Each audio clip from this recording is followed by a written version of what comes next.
Greetings, mighty companions. Anna Kujawa here, and this is Practical and Healing Applications of A Course in Miracles.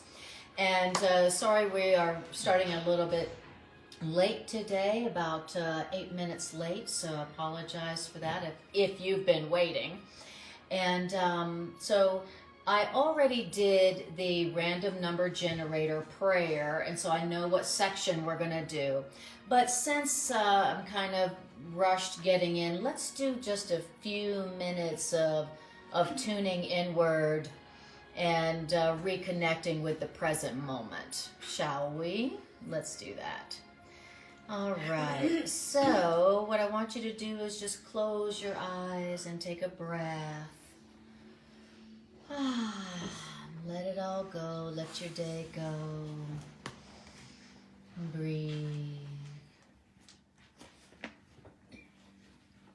Beautiful. And let's do something radical and actually just be present right here, right now, in this precious, powerful, present moment now.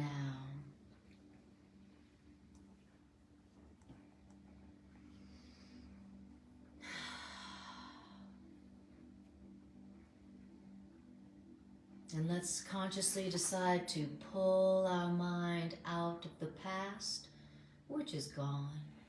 And let's pull our minds out of the future, which hasn't happened yet. And just tell your mind that it's safe for your mind to come back home to the right now, where your mind can rest.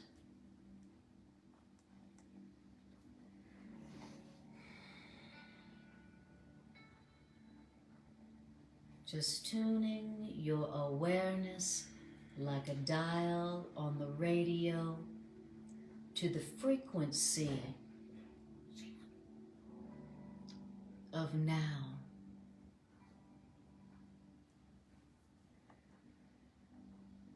Breathing it in. Feeling your mind resting. Reminding your mind that it need do nothing right now, for everything good and loving and peaceful has already been done.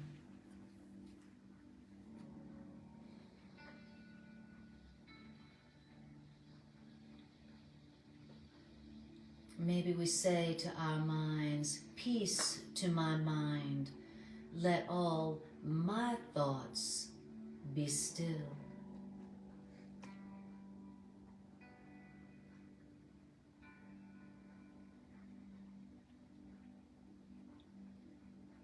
Just let your awareness rest gently on the gentle rhythm of your breath.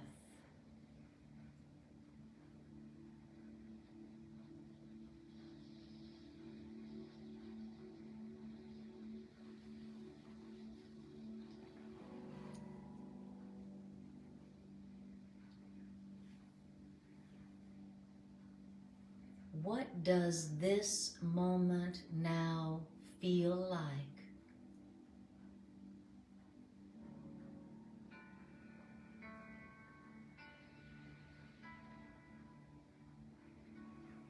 Just now.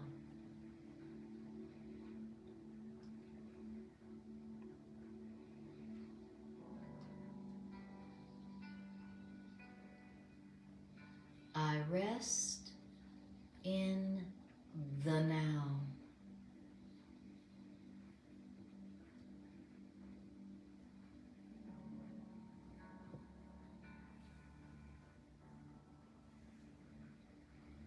I am safe now.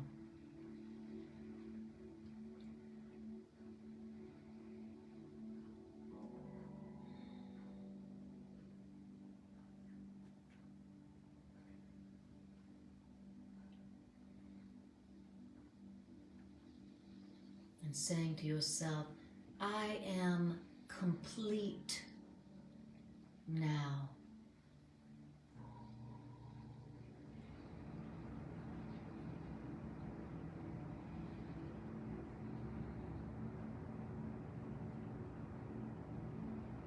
I am only love now.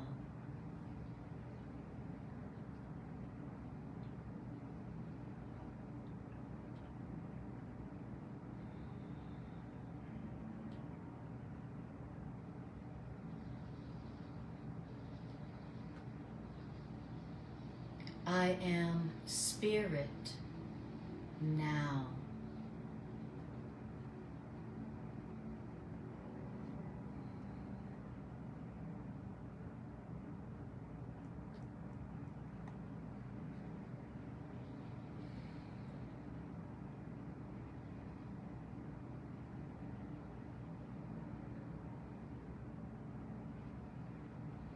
How does it feel to just be present right here, right now, nowhere else? How does that feel?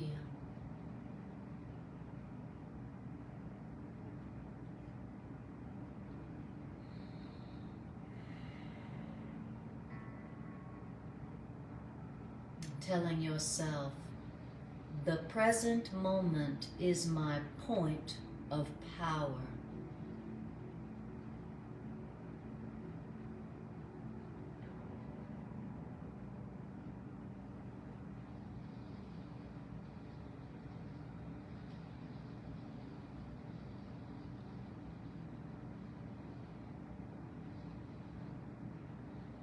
And reminding yourself, all the peace and power and love and joy I need is here right now within me right now.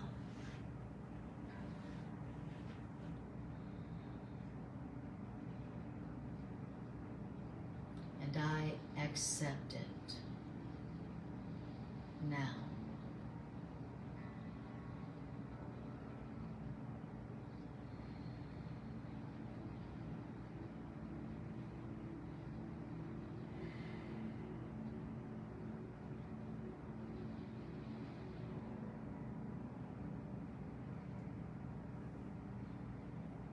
And I want you to thank your higher self for bringing you here right now to listen to these loving, loving, loving ideas about yourself.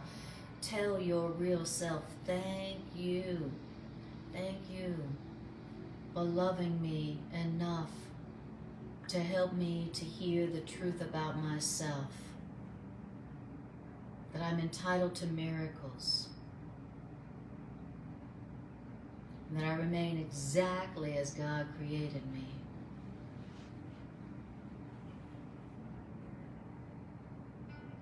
Thank you, higher self. Thank you, spirit.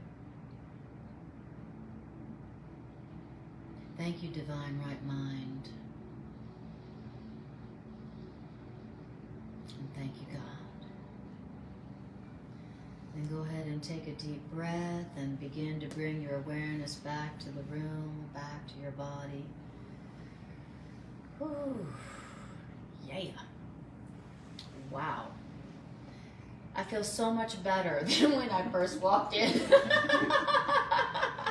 I first walked in, I was like, I'm late. And I remembered, oh, that's not my identity. That's not my identity. I am late. Oh yeah, you know, it's not until I come back to the present moment that I remember, yes, my identity is love. I am only love. All right. Okay. Beautiful. So hi everybody online. Hi Brew and Deborah and Aklok. Wonderful to see you. Hi everybody. Thanks for coming out in this crazy weather, this That was some interesting driving weather coming in here. I just closed my eyes and breathed and put my faith in God and Greg. I was just like, God is in Greg. God is in Greg. Close your eyes. I got to drive fast. Exactly. I'm just like, part of me wanted to go like, you're driving too fast, you know. But I knew that he was driving fast to get me here on time. And so I'm like, I'll just close my eyes and call on God. And it worked. Okay. So Bridget says she needed that wonderful, hi Daniel, lovely to see you, and Carol. All right. So where we're at, guys, is in the teacher's manual. I already did the random number, the random number generator prayer at home today. So thank God I did. So, and what came up, I put in the 3 books of the course. It pulled up the teacher's manual. I put in the 29 sections, and it brought me to, can God be reached directly? Okay. Or like I titled this section, I was telling you guys earlier, can God be reached directly, or do you need to make an appointment? Or do you need to set up a Zoom invite? Okay. God, I hope not. So the question that is being asked here is, can God be reached directly? Remember, we're in the teacher's manual. These are questions that the author of A Course in Miracles knows are going to come up for you as a student of A Course in Miracles and a teacher of A Course in Miracles. A Course in Miracles says that when you are a student of A Course in Miracles, you are automatically a teacher of A Course in Miracles. Sorry. But they actually go together, because to truly learn A Course in Miracles, like anything else, you got to teach it. You got to share it. So to learn something like this, you got to share it, which means you got to teach it. And that's why I teach it. I don't teach it because I've mastered it. I teach it because I want to master it. I want to learn it. Okay? And so as a teacher of A Course in Miracles, that means that you, as a student of A Course in Miracles, it means you're also a teacher. Okay. Alrighty. Well, let's see here. Let's try this again. Okay, let's leave it like that. Here, I'll let play with it. I'll let Greg play with it. Okay, so guys, wonderful. So did you guys catch that teacher's manual? And question number 26. Okay, has anybody ever wanted to reach God directly? Like, have you ever wanted to have a direct line to God? I thought I did. You thought you did, and then what happened? You just told me that Oh. I might be a possibility that I don't. No, you thought you did. Well, actually, you do. Yes. So, thank you, sweetie, for working on that. Here, let's move. I've already done. Oh, you already did that. Okay. All right. Okay. I release. All right. It says God can indeed be reached directly. Why? Because there is no distance between God and us, God's creations. Okay? There's no distance between us and our Creator. Zero, zilcho, no distance. That's great. All right. Beautiful. Great. Now, what it means when we say there is no distance between God and us, God's creations, is that God's awareness is in everyone's memory. The awareness of God is in everyone's memory. And not only is the awareness of God in our memory, but also God's word is written on everyone's heart.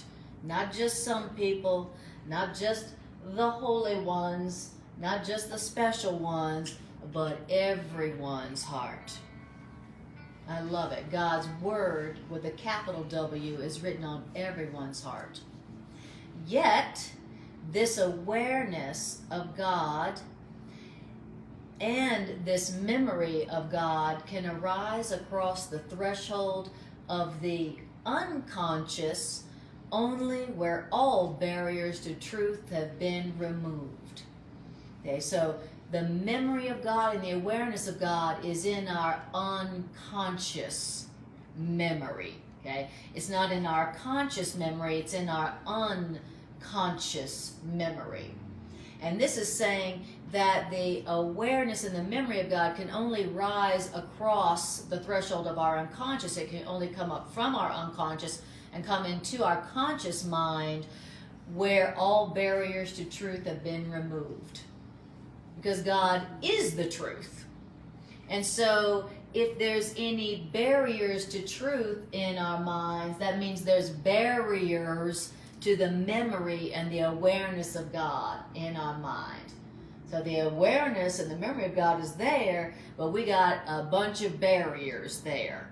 You know, like for instance, I would rather have my truth, and I would rather have my way. I would rather be the author of reality myself.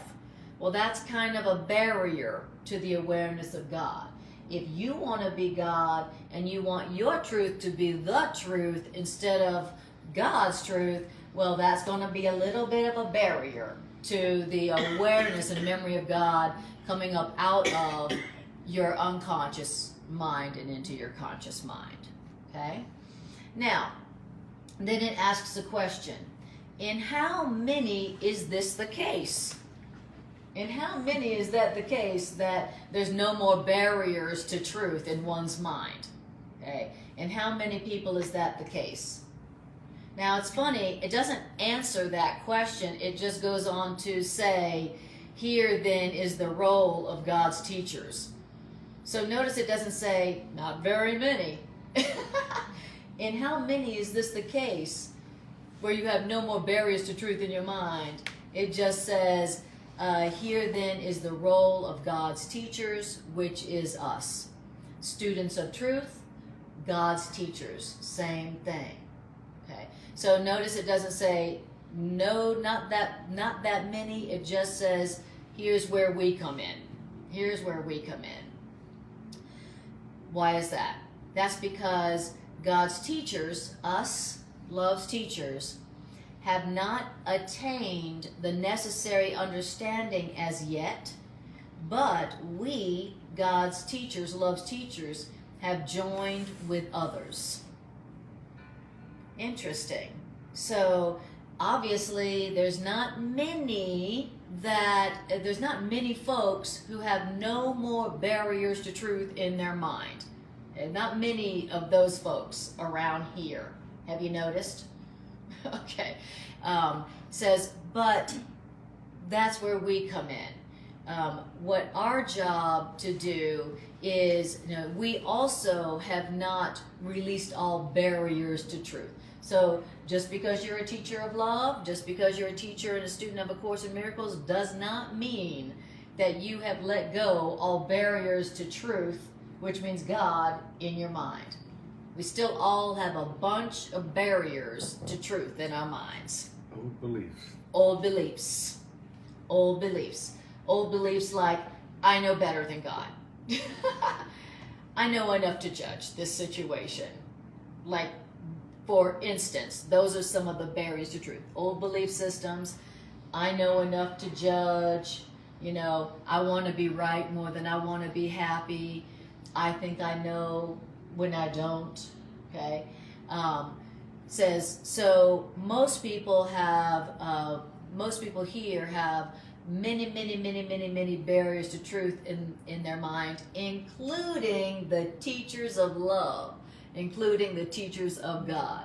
So when you meet a teacher of love, a teacher of truth, remember, this is someone who still has a lot of barriers to truth in their minds, but what distinguishes the teachers of love from other folks is that the teachers of love have joined with others.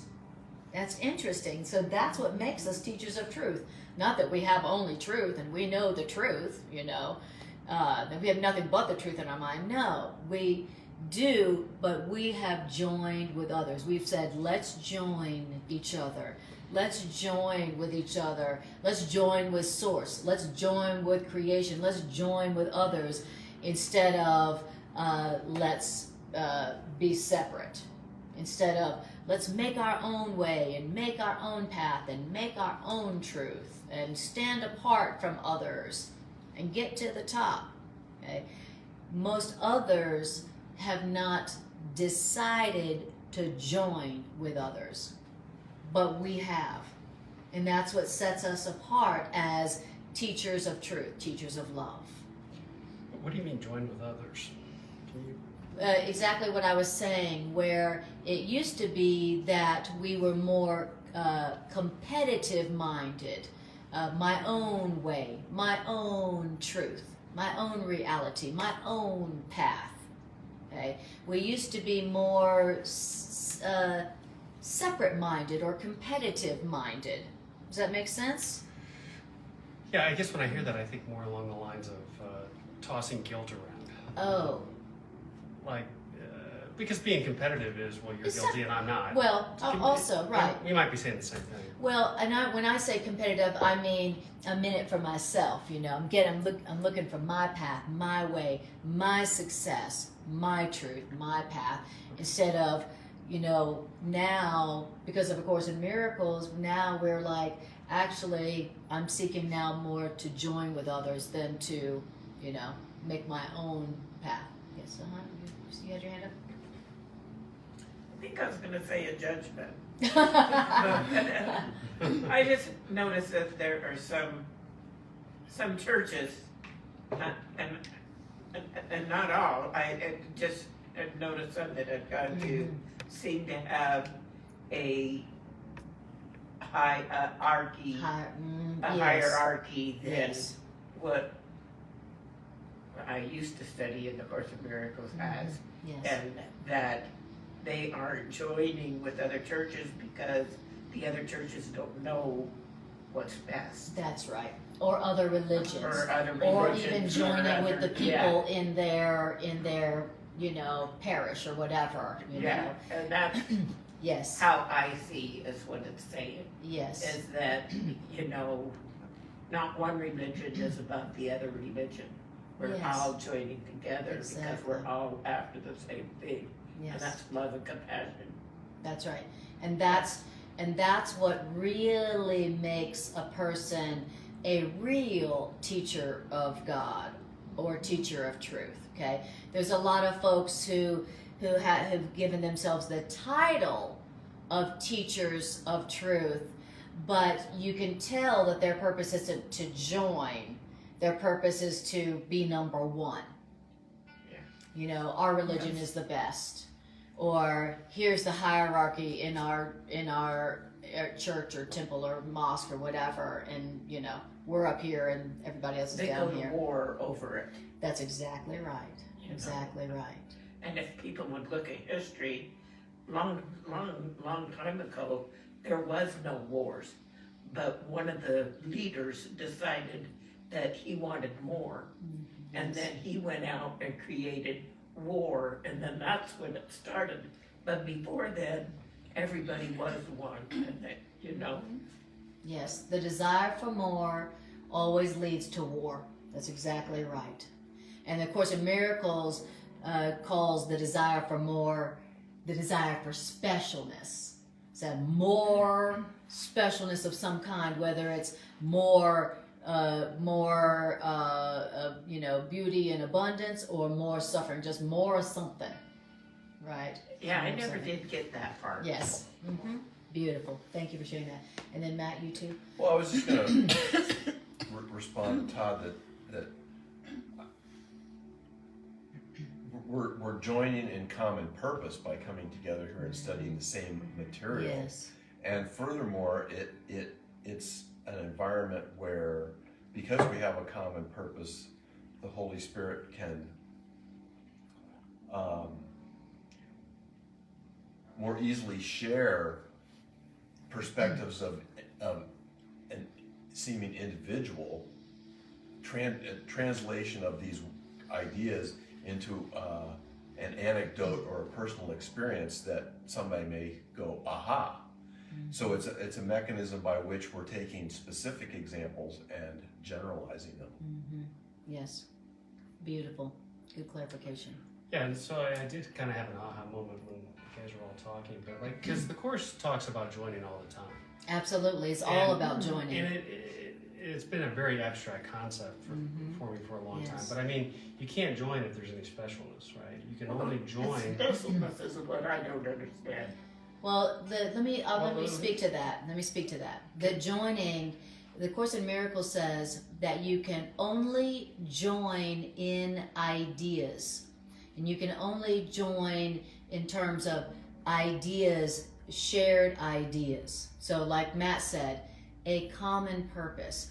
And so to join has nothing to do with bodies. To join is the awareness that we're connected and that we have the same source and we're the same in terms of spirit. So you join in innocence. It has to be that, right? Yeah, exactly. You can't be joining No, in guilt. you can't be or joined in specialness fear. or- Yeah. I mean, Fear Matt and I and- could decide to rob the bank together and join in that, but that's. That's an alliance, not a. That's Okay. thank you. That's an alliance, not a joining. Okay, you were going to say something?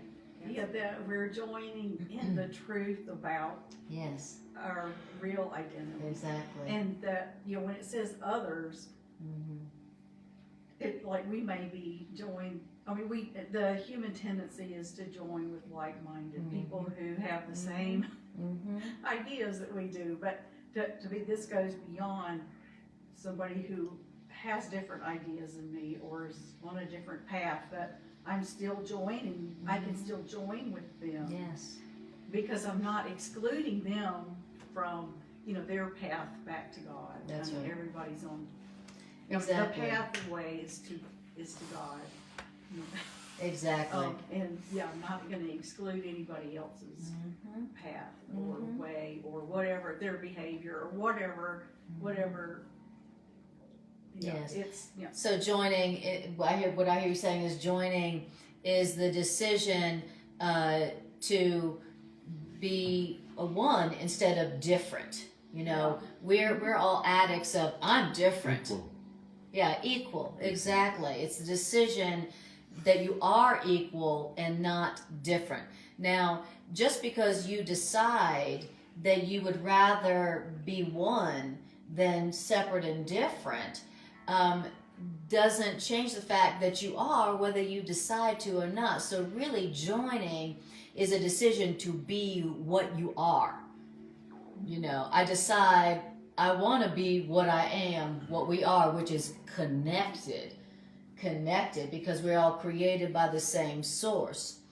And so really it's just a decision to be in alignment with reality, instead of, always fighting against reality. Like, well, I'm different. Well, I'm special. Well, I'm not like them. I'm definitely not like them. Or I wish I was like them.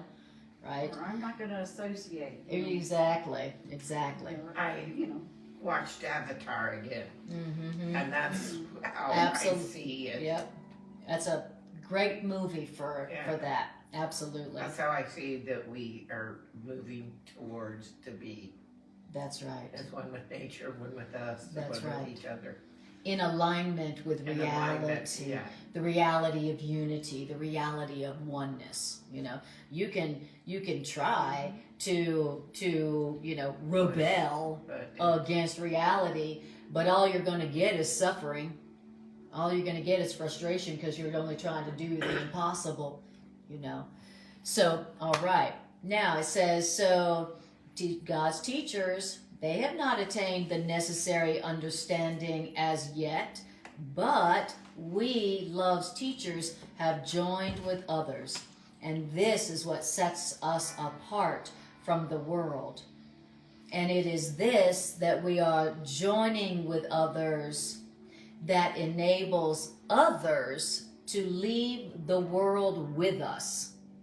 It's an interesting line. It's like we're joining with each other. We're deciding we want to be what we are, which is joined and connected. And that's what enables other people to go, oh, I think that's a great idea. I'm going where you're going. And when it says it enables others to leave the world with us, it's not referring, obviously, to death. It's referring to others being able to leave the world, which is a belief system. Okay, so us joining with others instead of fighting to be separate and different and special enables other people to go, hey, whatever you're doing, that's what I want to do. Wherever you're going, that's where I want to go. I like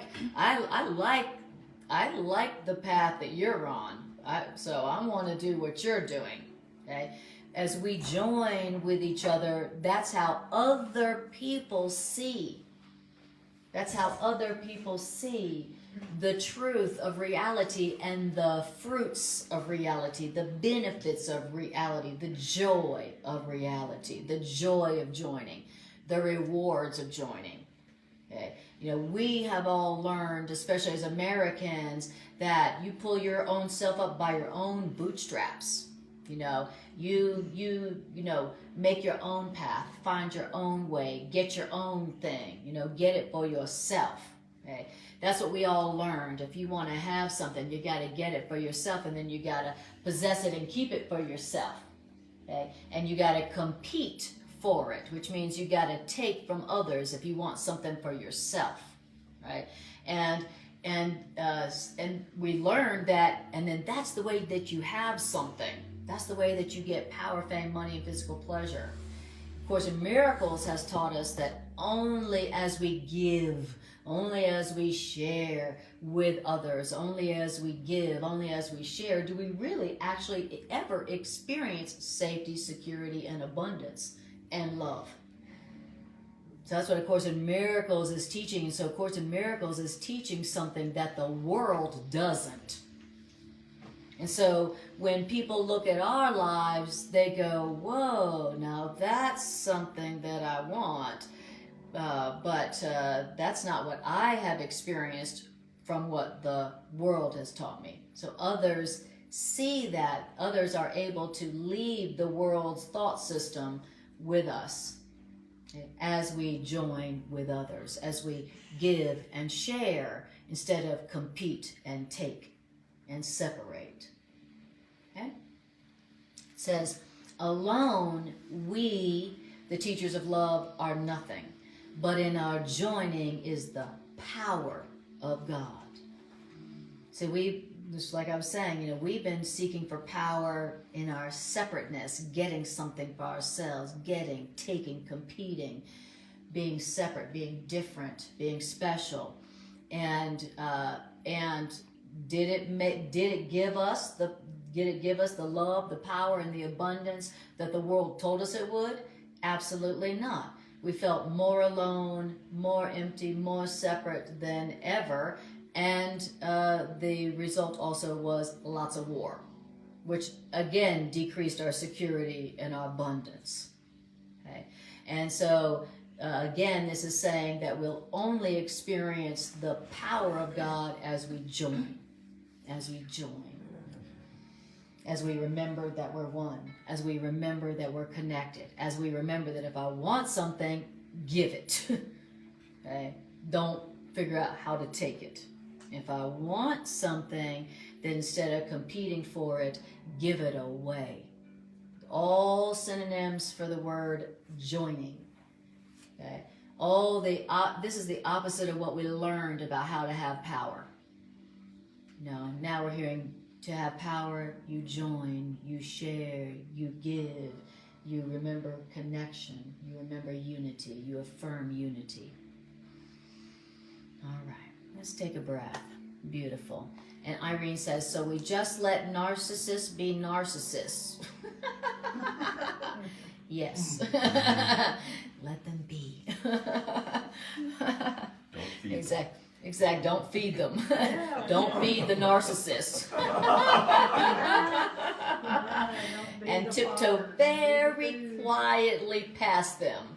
And send them love. Tiptoe very quietly past them and send them love. Share love with them. Share love as you quietly pass them by. And then Jerry, what did you say? You said, I keep getting interrupted by NBC News. Yeah, I was listening to you and then NBC News kept on interrupting. Oh, me. see how they are? I bet you anything they weren't talking about what I was talking about. No. I bet you anything they were talking something about separating, competing, war, getting. Lack. A lot of lack. All right, beautiful. Okay, here we. Yes, question. I was just, I don't, lost where you were. Okay, I was great. reading I am in number 3. paragraph number 2. 2. Oh, okay. Yes, do you see it? Okay, there are those. Yeah. Okay, great. That's correct. Okay, there are those who have reached God directly. There are those who have retained no trace of worldly limits and have remembered their own identity perfectly. Okay, who's that? Where are they? It says, these folks might be called the teachers of teachers. Why? Because even though these folks are no longer visible, that's where they are. That's where we We're don't not see visible to you. Exactly. That's where they are. They're invisible. Where are the people who have no barriers to truth in their minds anymore? They're invisible. I love it. It says, because although these folks are no longer visible, their image can yet be called upon. Well, isn't that good? So they are there. There are those who have no more fear, no more barriers to truth in their minds. They're there. They don't have any worldly limits around them, like fear and guilt and lack. It says, but even though they're no longer visible, you can call upon their image. You can call upon them. You can't see us, but you can call upon us. You can't see them, but you can call upon them. How loving is that? You know, you can't see me because I don't want to be visible to people who still attack. Okay, yeah, you don't want to hang out with people who still believe that attack gets you what you want. Okay, you don't want to be hanging out with those people. They don't want to be visible in a world of folks who don't know the truth yet. Okay. But they still can be called upon. Love that. And these folks, these beings, they will, not maybe, they will appear when and where it is helpful for them to appear. Isn't that good to know? Well, good. I'm so glad you've got friends in high places. You can't see them, but they're there, and they will appear when and where it's helpful for them to do so. And now, where and when would it be helpful for them to appear? Okay, there's a question. Well, to those folks to whom such appearances would be frightening, these teachers of teachers just give their ideas. No problem. Okay, so if, like, for instance, if you're somebody who, if some being appeared in front of you, would freak out, crap your pants, and then think you're going insane, then they will just give their ideas to you. Okay, and he says, now, if it wouldn't terrify you for them to just appear out of thin air, then they can do that for you. But notice that their purpose is what would be most peaceful for the one who has called upon me. What would be most peaceful for the one who has called? Is the one who has called upon me afraid of ghosts? Well, then I will not appear to them. I will just give them my ideas. Okay? All right. And none of their ideas are associated with fear. And that's how you can tell their ideas. None of their ideas that they give you will be associated with fear. Because as you can see, their purpose is the reduction of fear. That's what their purpose is, that you would not fear. So, the first idea that you may hear of them is, fear not. That's their watchword. That's their watch phrase. Fear not. Fear not. They love themselves too much to. Yes, exactly. And they don't want us to be afraid. And so they know what way they could come to us that would be least fearful to us. Okay. So maybe they know that they could appear to you in a dream, and that wouldn't be frightening to you, so that's what they do. Okay. It says, so, but the truth is that no one can call on these teachers of teachers in vain. I love that. You can't say, teachers, help me, help me, help me, please, and them not answer you. That's impossible. Okay, that's impossible. Now, you may not hear their answer in that moment because you've already answered yourself, but it's impossible that they not hear you and answer you.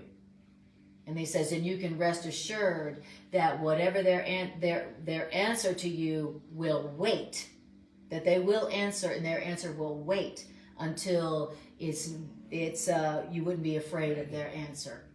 Okay, they have that their answer will wait until you have decided that you don't know what the answer should be.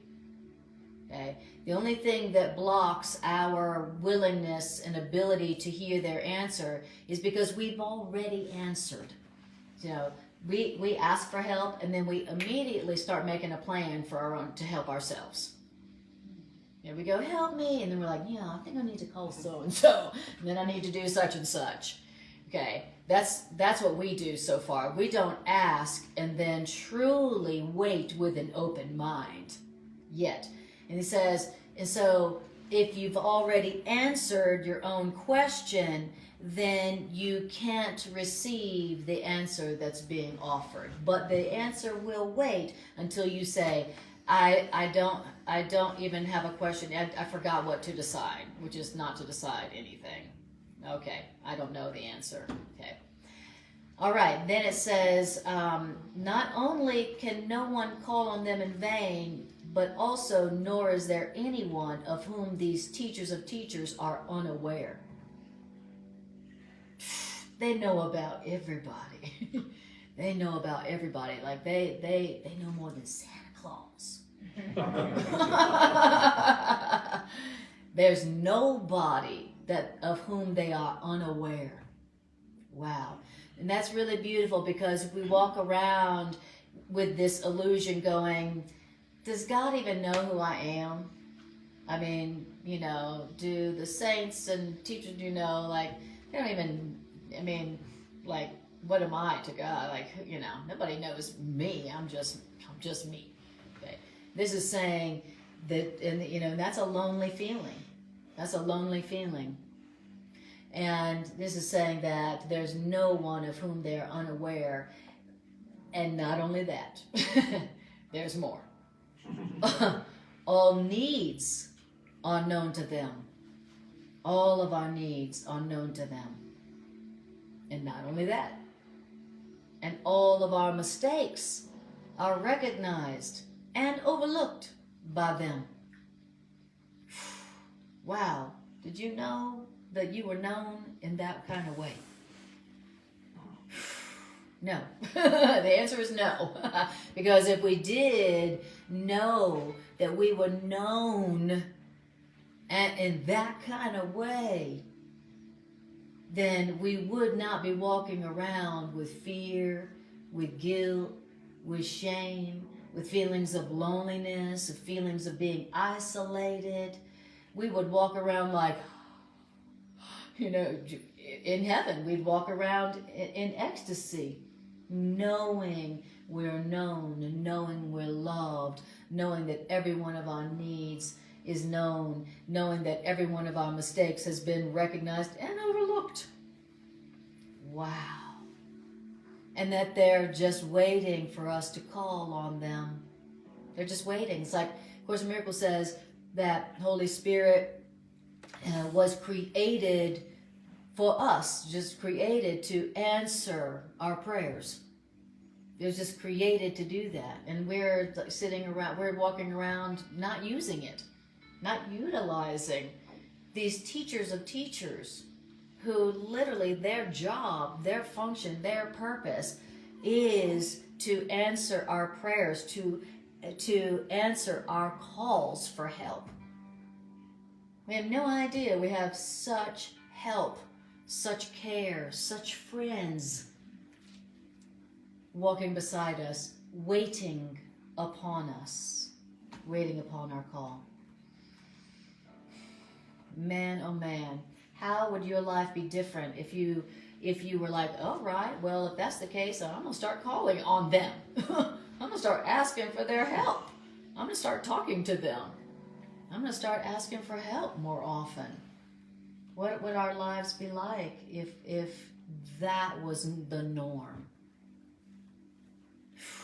Imagine all the help we would be receiving, all the abundance, all the support, all the truth, all the encouragement that we would be receiving every single day.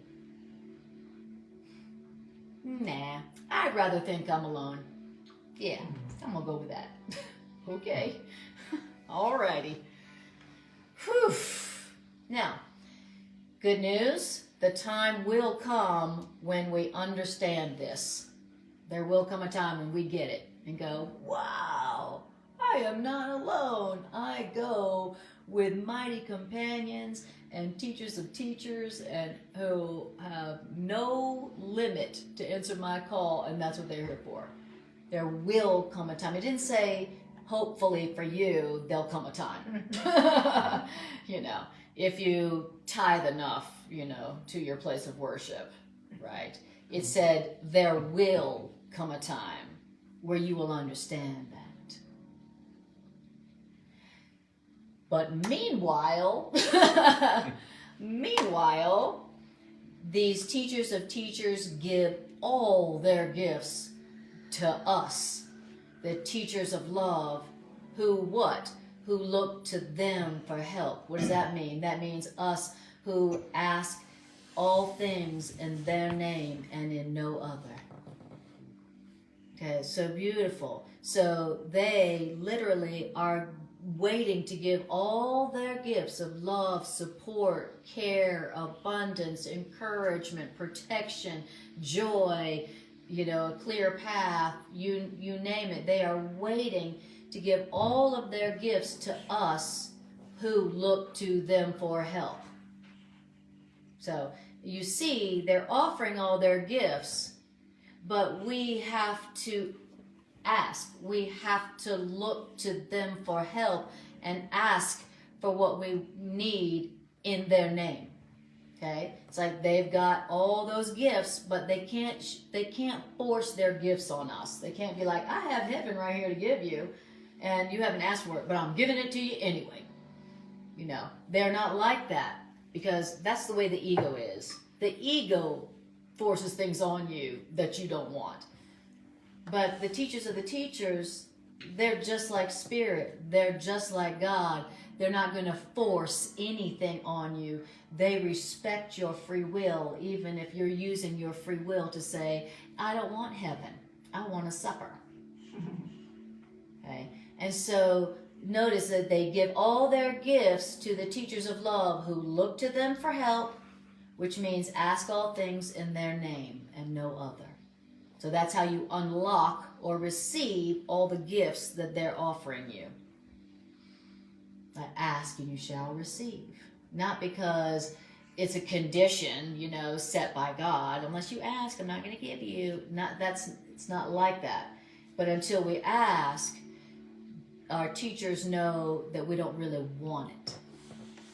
And so that's why our teachers are waiting till we ask.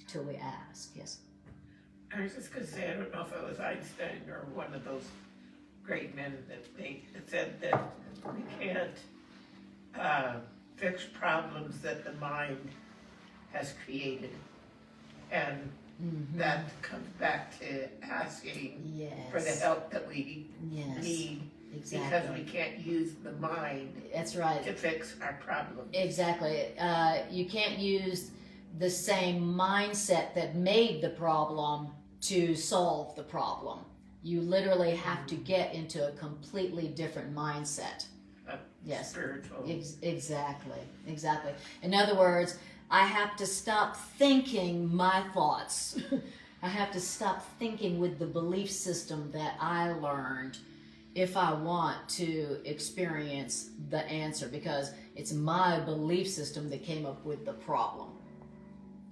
So that's a great, and that's why I got to ask for help. And to say I ask for help is to say I'm asking for the thoughts of a different belief system, a higher, true belief system. Yeah. That's right. Got to ask. Beautiful. Okay. Beautiful. Bridget says, we have helpers, but I forget sometimes. Exactly. And I love this name, Saddam Husseini. I love your name. Welcome to our class. And hi, Ashley. Love to see you, dear. And hi, Tim. Lovely to see you, too. Okay, let's take a breath. And let's go on. All right. Everybody okay? Everybody still breathing? All right. Okay. All right. Anybody feel offended or hurt or angry by what you've heard so far? Okay. If so, I need to ask you to exit the room. And Jerry's Scary. like, well then. Beautiful. And Brew says, who are these teachers? Brew, it said earlier in this section, it said these teachers, they're called the teachers of the teachers, and these are folks who did reach God directly because they retained no trace of worldly belief, no worldly limits in their mind. These are the folks who did remember their own identity perfectly. Okay? So, nobody that we know right now, but I'm glad to know that they exist. She may be asking for examples. Oh, are you asking for examples, Brew? Are you asking for examples? Okay, I'll ask her. And Deborah says, yeah, ask. Sometimes it's not answered in my time frame. How can I supersize the ask? Just kidding. I love it. I love it. How can I supersize the ask? Very good. Dr. Dispenza, if you've ever watched Yes, I have. he has one program on the giants Yes. that come to, Yes. and they're the ones that Mhm. I feel are the ones that this is talking about, Yes. because they can't reach our frequency. We have to lift it up in order to meet theirs because they love themselves so much. Exactly. It's exactly right. It's exactly right.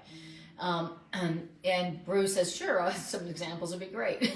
Okay. It's, I mean, one of the things it did say was they're invisible. So they're invisible.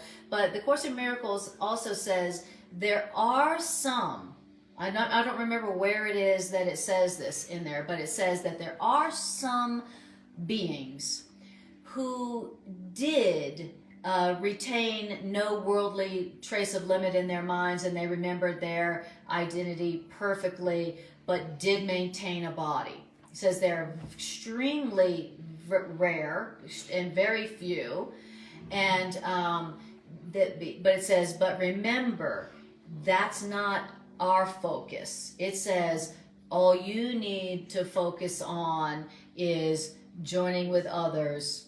He says that's not a practical goal, to be someone who still maintains a body but has no more ego.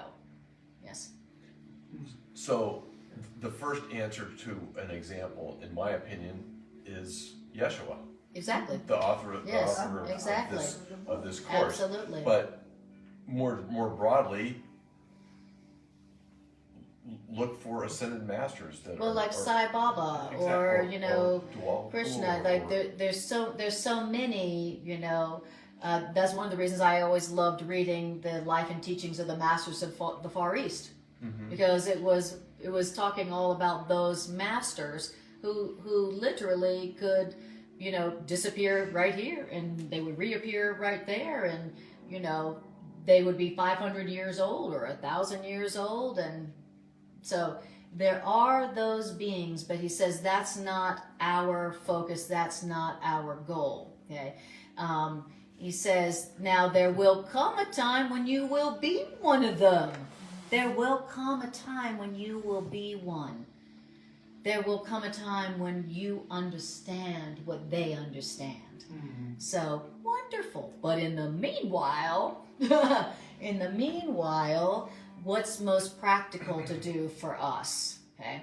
And what's most practical for us to do is to call upon those teachers of teachers for help. And how do you know when you need help? Just in case you're wondering.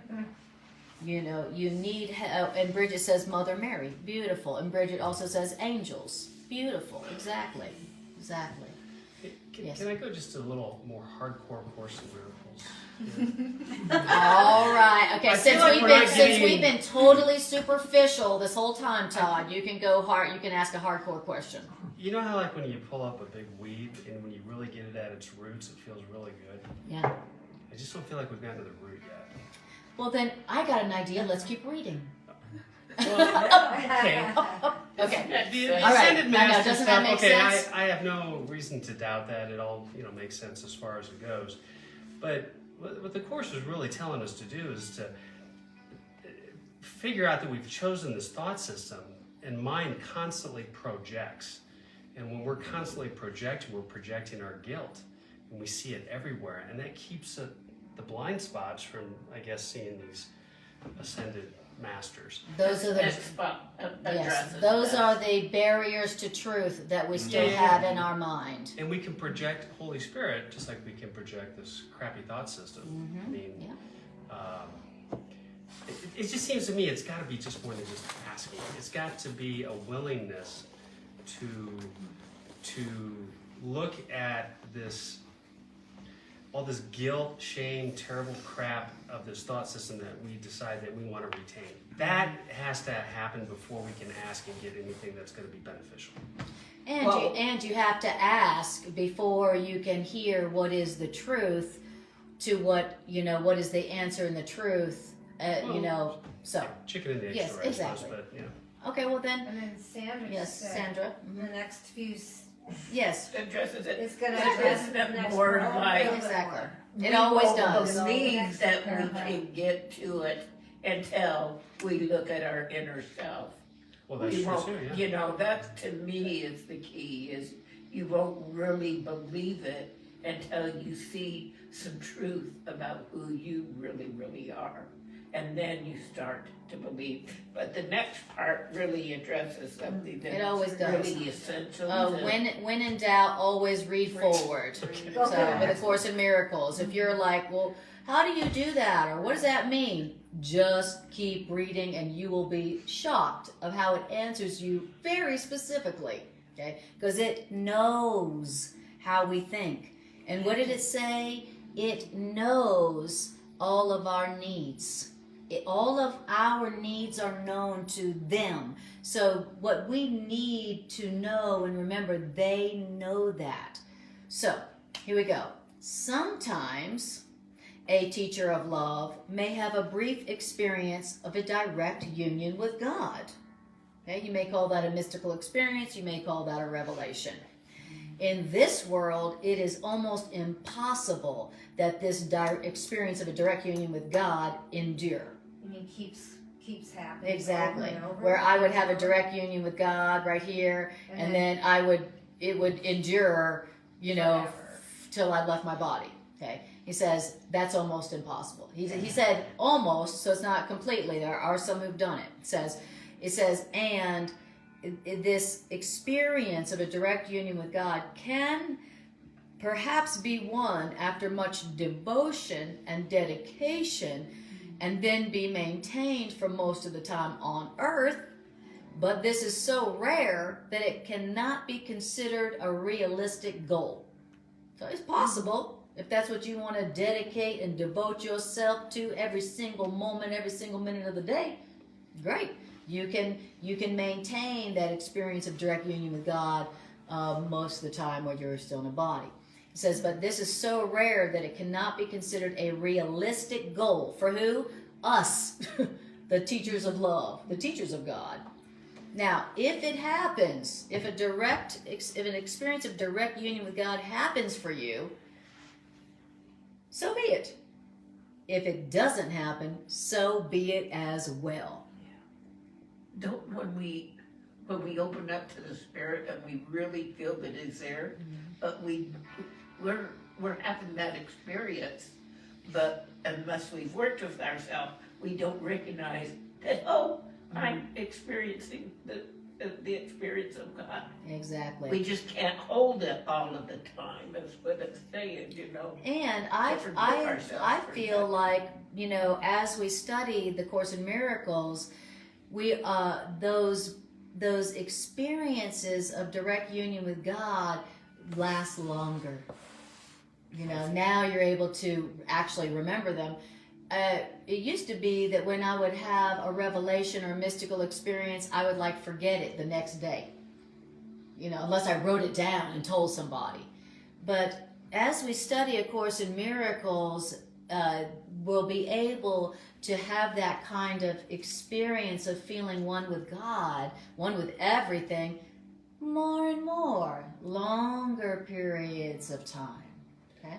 But isn't it also stated to the effect in the Course in Miracles that even though we don't remember or retain the memory of it, the effects are cumulative. Yes. That they're in that treasure house of. Exactly. That every one of those experiences of feeling one with God and one with creation, literally, because it's loving, it's eternal, and it sits there in that storehouse of treasures that's being stored up and waiting for us. Absolutely. Good remembering. Now it says if this direct union with God experience happens, so be it. If it doesn't happen, so be it as well. Why? Because all worldly states must be illusory. And what exactly does that Okay. It means this. throws that in? It means this. Remember, as soon as you hear something in a course and you go, what does that mean? Keep reading. Okay. It means if God were reached directly in sustained awareness, the body would not be long maintained. Okay? If you had reached God directly in sustained awareness, you would be like, You wouldn't need the body. I don't need the body. You'd be one of those I don't want. You invisible wouldn't ones. want the body. You wouldn't need the body. Yeah. If God were reached directly in sustained awareness, the body would not be long maintained. Meaning, you wouldn't be maintaining it. You're having direct union with God. You wouldn't be like, and now I need to go shower, and now I need to go shopping for clothes for my body, and now I need to go feed my body. And now I need to go back. Exactly. You're like, I don't want to go back to the body. Not to shower it, to shop for it, to feed it, to entertain it, to please it, you know. And it says, and those who have laid the body down merely to extend their helpfulness to those remaining behind, those folks are few indeed. You know, I'm going to lay this body down just so I can be more helpful to everybody else who's stayed behind in the body. Those folks are few indeed. It says, and those folks who have laid the body down just to extend their helpfulness to us who still have a body, they need helpers. What kind of helpers? They need helpers who are still in bondage, which means still asleep, which means still in the body, so that by our awakening can God's voice be heard. Wow. That's so beautiful. Okay, the folks who have laid down their body to extend their helpfulness to us still in a body, they need people still in bodies. They need helpers still in bodies. Why? So that by our awakening to the voice for love, other people can hear the voice for love, the voice for God. Right now, most other people cannot hear the voice of God directly. I mean, they can if they want to, but they haven't developed that. They haven't practiced. They haven't removed enough barriers to truth in their own mind to hear that voice. So they need to hear you. They need to hear God's voice in you coming through your mouth, seeing your smiling face. Okay? We're the helpers. We're the helpers of the teachers of the teachers. We're the ones who are still in bondage, which means still in a body. Wow. And so, since we're needed as helpers to the teachers of the teachers, it says, don't then despair just because you have physical limitations. Don't be depressed that you still have physical limitations. You know, I'm a teacher of God, but I still got a back problem. You know, I'm a teacher of God, but I got a bank account problem. Well, you know, what kind of teacher of God am I? So he said, don't be depressed that you still got problems even though you're a teacher of God, a teacher of love. It doesn't, just because you have problems doesn't mean you're not a good teacher of love. Isn't that a good reminder? Because we're so typically like, oh, you know, if I was really a good teacher, if I was really enlightened, I wouldn't be having these problems anymore. My back wouldn't hurt. Okay? He's saying, so don't despair then because of limitations. Why? Because it's your function to escape from problems, not to be without problems. Wow. So in other words, to be good teachers and to be real helpers of the teachers, you gotta have problems. Well, we From have to which- accept. Yes, you got to. It's like if you wanna be a good demonstrator of the power of truth in the world, which is gonna be more helpful to other people. That you have problems and you work through them with truth, and they see you working the problem with love and forgiveness, and then they see you have your miracle of release, or them seeing you have no problems ever, nothing, no limitations, no problems, and they're looking at you like, what does she know about my problems? Can't relate. You know, if you don't have problems that you're working the truth with towards your release, you know, if you don't have those, they are not going to be able to relate to you at all. They're going to be like, what do you know of somebody who has problems? You're not going to be able to help them. They're not going to want to talk to you. You know, people with problems want to relate to other people with problems. Or more specifically, problems that they can relate to, because there's an infinite variety Exactly. and level Problems of they can relate to. Very good. Problems they can relate to, you know. And so, but if you have no problems, then they won't be able to relate to you. And, but what this is saying is, so don't be depressed that you still have problems. Your function here is to escape from problems, not to be without problems. So every problem you have is part of your function. It's part of your job, being a teacher of truth. So, you know, where we used to go, oh, these problems are proof that I'm a failure. The new interpretation of our problems is, oh, this problem is important. This is part of my teaching function in the world. You know, and how I apply the principles of forgiveness to this problem is a very crucial part of my teaching function here. It's important. So I don't need to like pretend I don't have a problem. Like, I don't have a problem. I'm perfect. I'm spiritual. I don't have problems. I'm not afraid. I'm spiritual. Instead of being in denial about our problems, Now we're like, yeah, I got problems, and this is how I'm treating them. This is how these are the principles I'm applying to my problems that I might escape them and be free of the limitations of them. You want to watch? I was just thinking, isn't that grace?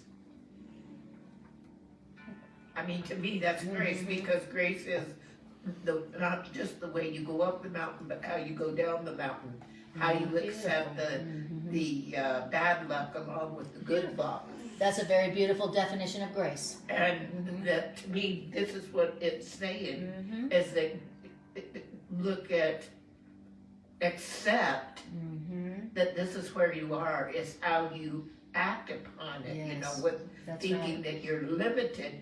Whether you're having a bad luck, you're still not limited. That's right. You still can pull yourself out of it. Exactly. You know, it's how you act with it, having the grace to know that those ones are up there helping you. Exactly. How can you demonstrate the very first principle of the entire Course in Miracles curriculum? There are no order of difficulty in miracles. If you have no problems that you need a miracle for, you know, for you to demonstrate there is no order of difficulty in miracles and healings, you got to be experiencing a need for a miracle, a problem. So it says, so don't despair then because of your limitations or your problems. It's your function to escape from them, not to be without them. Because if you would be heard by those who suffer, guess what? You have to speak their language. You got to speak the language of suffering.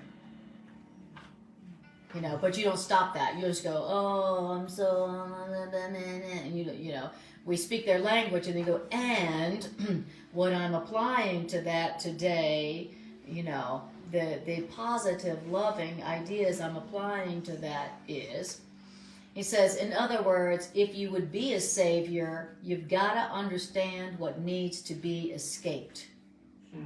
If you want to escape, if you want to help others escape, you have to understand what needs to be escaped. You got to be able to relate to them.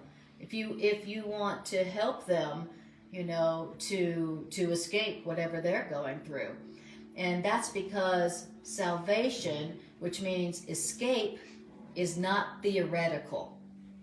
Okay, healing, escape is not theoretical, it's practical.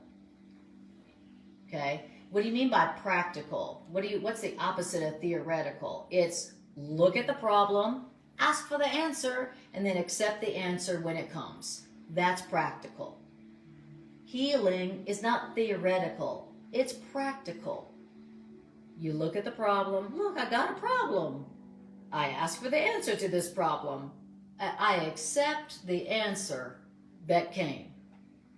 That's escape. That's salvation. That's healing. It's very practical. There ain't nothing theoretical about salvation, about healing. It's not like, oh, you know, someday I guess I'm a spirit. Oh, okay. But how's that helping me right now with this problem?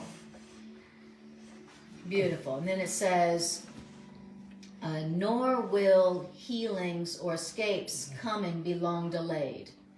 All the help you can accept will be provided. I love that. All the help you can accept will be provided. Important qualifier. Very important qualifier. All the help you can accept will be provided.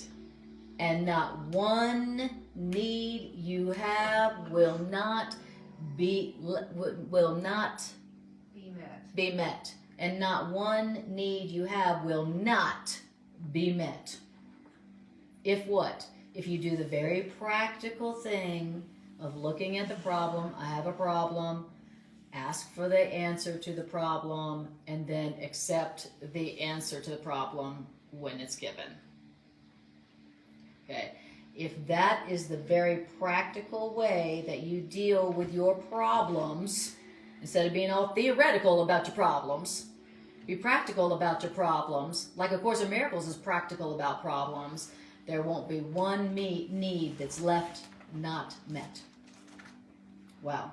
So then it says, so here's instructions. Let us not then be too concerned with goals for which we are not ready. Okay? We're not ready for direct union with God that we sustain for long periods of time on earth. Okay? Don't need to be concerned with that goal.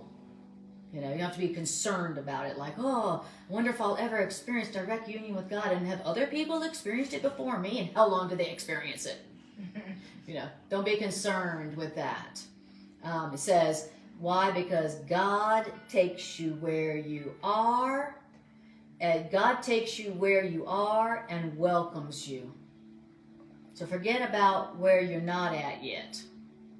Just wherever you're at right now, in your readiness, your willingness, God takes you where you are and welcomes you. That's good enough.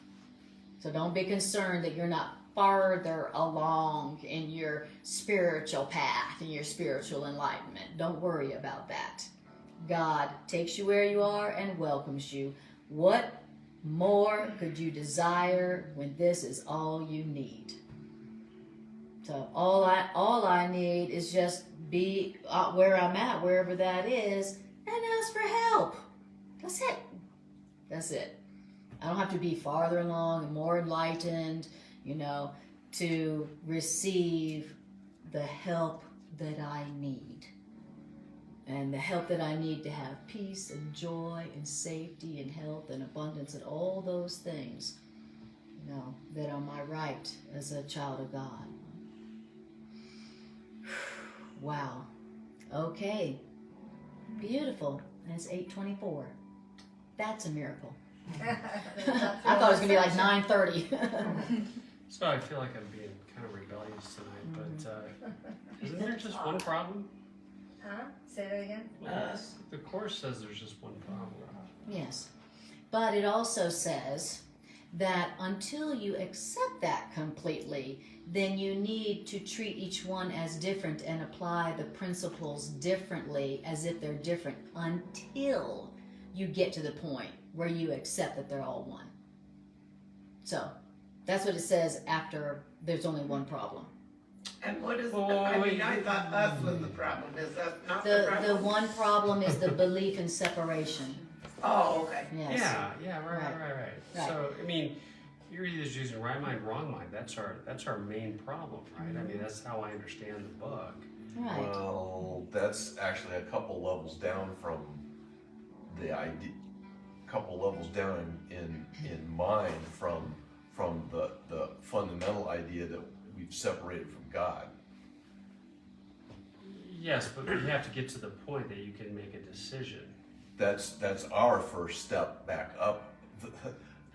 Right, but there lies all our worldly problems. Well, when Right. you get to the point where you have accepted that there's only one problem, separation, and it's not a problem, you won't have any more little seemingly separate problems, right? So as long as you still seem to have separate problems that you're dealing with, you know you haven't accepted yet that there's only one problem, nor have you accepted the answer.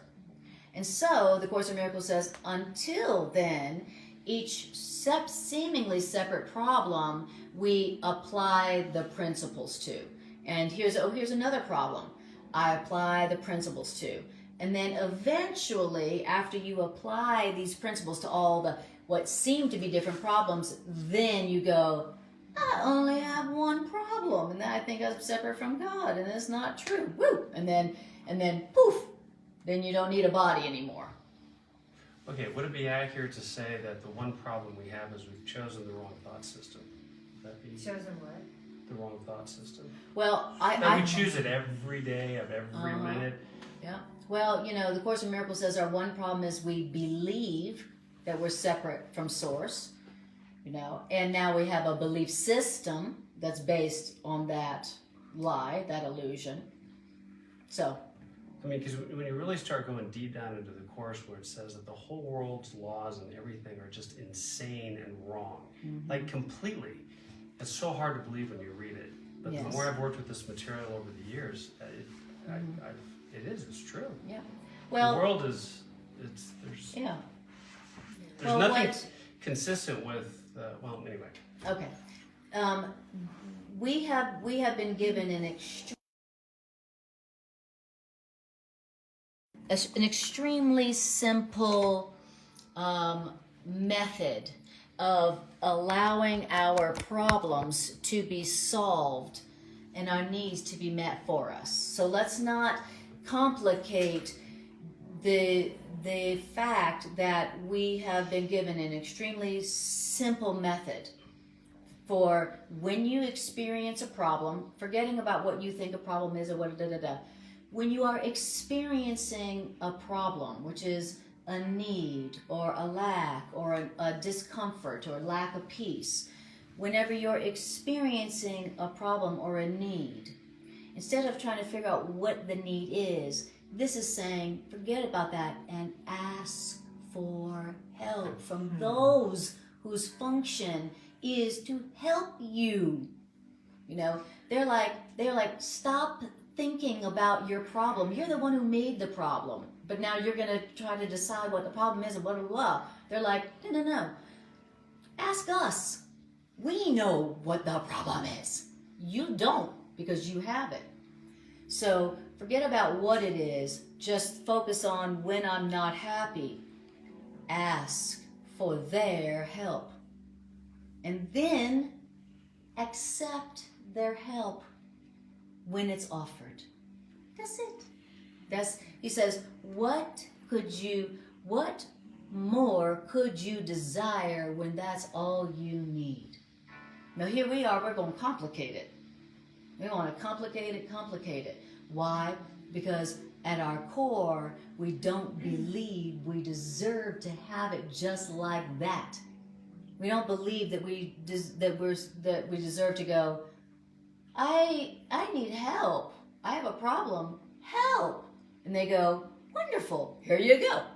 We don't believe we deserve it like that. We got it. We believe we got to earn it. We got to earn it. We got to change for it. We got to beg for it. We got to pay for it. We don't believe we deserve it just like that. And that's why we hear the answer. It goes, whoop, like that. I'm a little confused. Because when you say at our core, for me, at my core, I do know the answer. Gotcha. I do know the truth. Gotcha. I do know. Gotcha. But it's me uncovering Yes. all of those layers of limitation so that I can try to get to that core of knowing. Yes. Good request for clarification. At the core of our belief system, what we learned, at the base of our belief system is the belief that we do not deserve that kind of love, that kind of help, just because we asked, just because we're children of God, and so our belief system doesn't believe that. Fear, scarcity. Yes, exactly. And Zero sum. Exactly. So, but what more could we desire when this is all we need? All we need is right there. All we need is to realize I have a lot of help. I have a lot. I have more help that I can't see than I have any conception of. And all I have to do is ask and then accept, and that's it. That's the curriculum. That's the escape. That's the escape from limitation.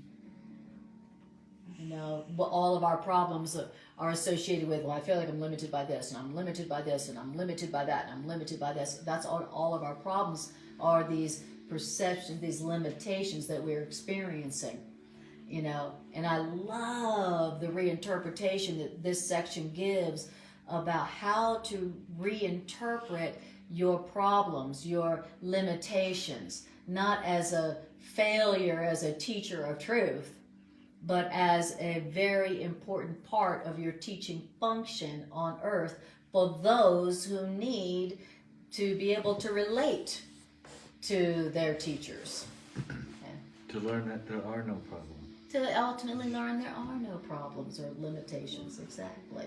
But Julie said, given, what? You're given the problem to be a demonstrator Exactly. of what to do with problems. Exactly. Is to hand them over to your higher living source Yes, and get an answer exactly. to learn that there was no problem.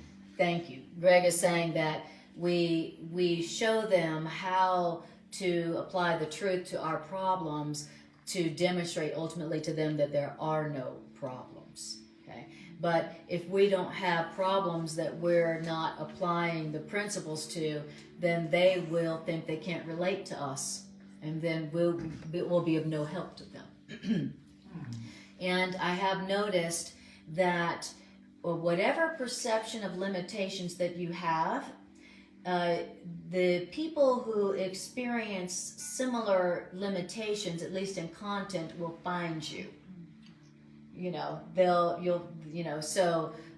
Like attracts like in that regard, and also in the universe is like, okay, this person experiences a sense of limitation like this person does, so okay, we're going to put them together, so that they can relate to each other, so that this one, so that those are appointed encounters, so beautiful. Okay, so it's 8:33, and I'll just do announcements really quick, and then we'll do.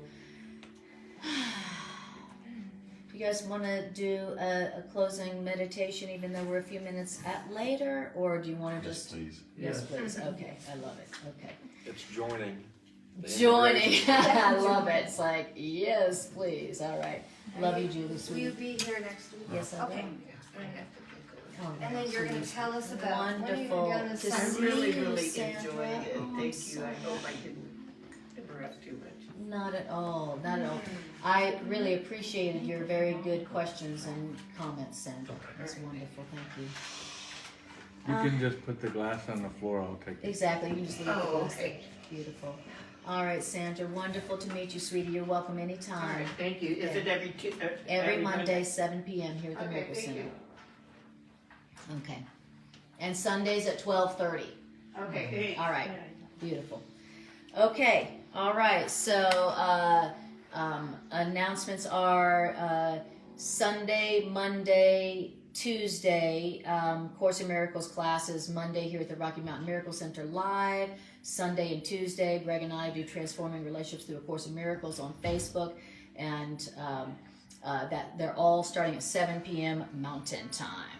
Awesome. Which is funny, because that's what we do in our classes, is we take our problems and our yes. relationship. Very good. Yes, that's what Greg and I do in our Sunday and Tuesday class, Transforming Relationships Through A Course in Miracles. We literally take our problems and we apply the Course in Miracles principles to them in front of you guys. So you're welcome. That's what I call real reality TV.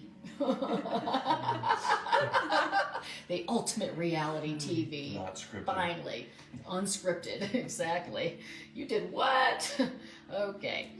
All right. Oh, I'm on TV and I'm a Course in Miracles teacher. All right. Let's see. What am I supposed to do? Kind of forces us to apply the truth to what we consider our problems. Also, I'm a holistic psychotherapist. I have a practice called Miracle Psychotherapeutics. If you want to have a Miracle Psychotherapeutic session, either message me on Facebook Messenger or go to my website, annakujawa.com, find my phone number, or text me. All right, that's it. And also Sundays at 12:30 at the Rocky Mountain Miracle Center, Sunday Course in Miracles classes. All right. Okay, everybody, take a breath, close your eyes, and breathe, and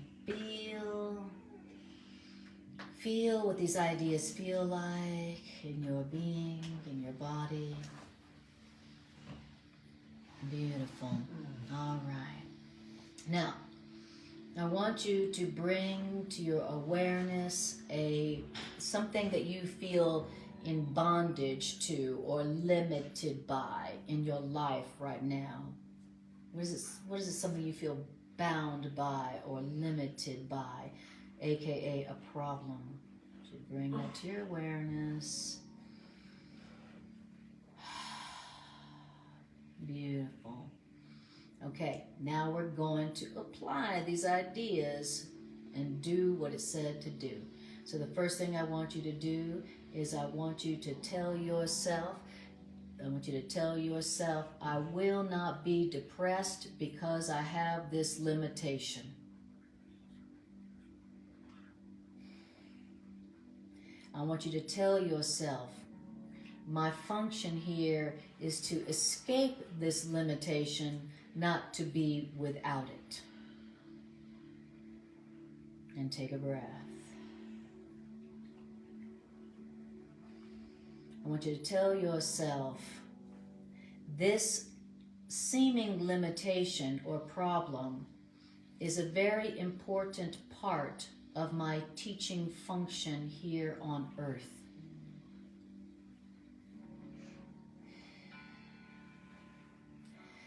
This limitation, this seeming problem, is helping other people to relate to me and to hear the saving truth, the healing truth.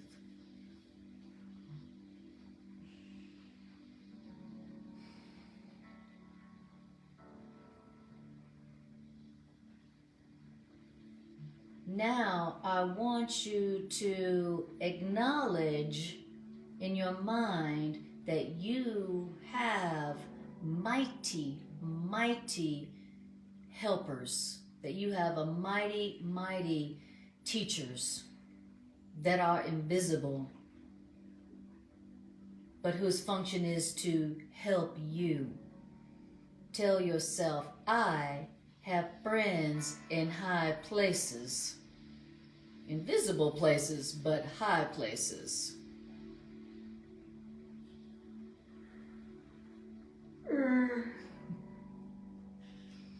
And take a breath.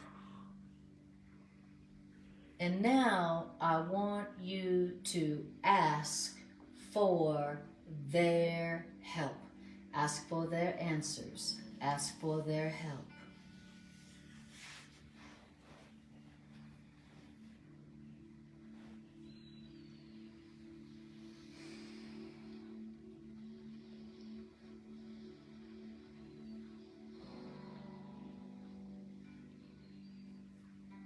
I want you to acknowledge in your heart that they are aware of you. You cannot call upon them in vain, and they know every one of your needs. They see all of your, they recognize all your mistakes, and they have overlooked them. So, ask them for their help. Ask for what you think you need from them, not yourself, not other humans. Ask for their help.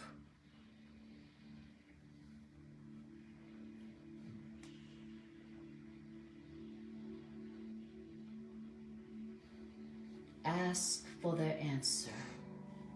Ask for their help.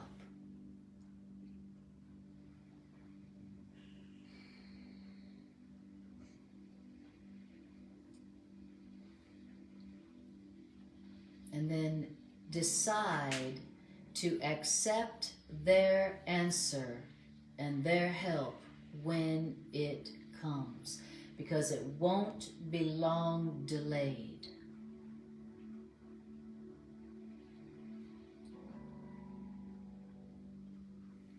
I want you to say this to yourself silently: all the help I can accept will be provided to me. All the help I can accept will be provided to me. I want you to tell yourself, God takes me where I am and welcomes me. I don't have to be something I'm not. God takes me where I'm at and welcomes me. And what more could I desire when this is all I need?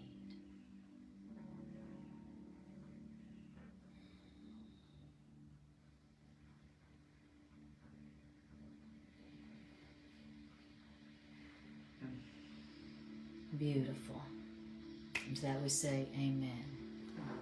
All right. Wonderful. Thank you guys for bringing your bodies out here even in this crazy weather night. I really appreciate that very, very much. Thank you guys for joining this healing circle, using your very precious time to join this healing circle. Hi, Ron. Lovely to see you. Hi, Lynette. Love you so much too. And if you would like to support this ministry, share this video on your Facebook feed. And thank you for that. I appreciate you all. We'll see you next time.